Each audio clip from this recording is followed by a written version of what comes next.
Monsieur Nadeau-Dubois, j'aimerais vous ramener sur Gilles Proulx. Il y a une motion Oui. qui est prévue Oui. plus tard au Salon Bleu. Oui. Qu'est-ce qu'est-ce qui, qu'est-ce qui a été fait depuis la semaine dernière? C'est-à-dire, avez-vous contacté Cube Radio? Est-ce que Cube Radio vous a répondu? Est-ce que la SQ est sur le cas? Ouais.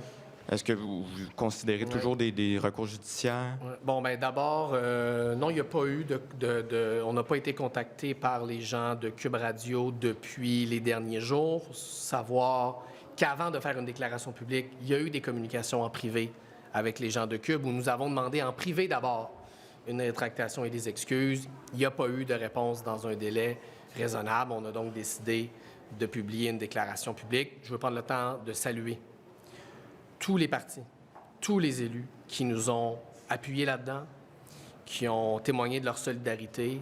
Ça montre quand même qu'au-delà de nos débats, puis j'en ai eu avec la CAQ et j'en ai eu avec les libéraux, mais au-delà de ces débats-là, il y a quelque chose il y a encore une solidarité entre élus qui existe, puis il y a encore un gros bon sens, des fois, qui se manifeste. Puis en vertu de ce gros bon sens-là, on se dit collectivement, là, mais à un moment donné, là, les hommes et les femmes qui s'engagent en politique, c'est des êtres humains. Puis se faire traiter de bâtards, puis de cochonneries, puis de gangrène, ça se fait pas, puis c'est dangereux pour la sécurité du monde. Il y a un climat d'augmentation des menaces que tout le monde connaît, que tous les médias ont couvert dans les dernières années. On peut-tu tout faire notre part pour pas qu'il arrive rien de mal à personne? Ça veut dire que nous, les élus, on a une énorme responsabilité.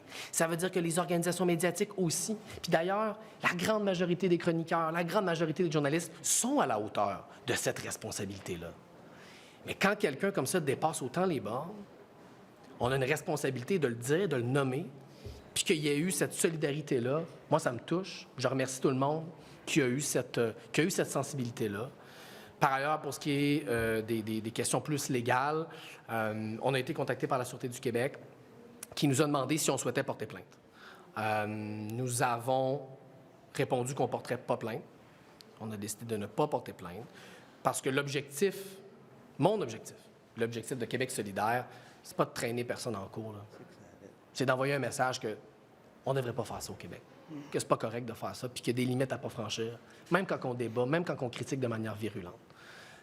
La Sûreté du Québec nous a informé qu'ils avaient contacté M. Proulx, qui avait une discussion donc, entre la Sûreté du Québec et le chroniqueur. J'en connais pas la teneur ni les détails.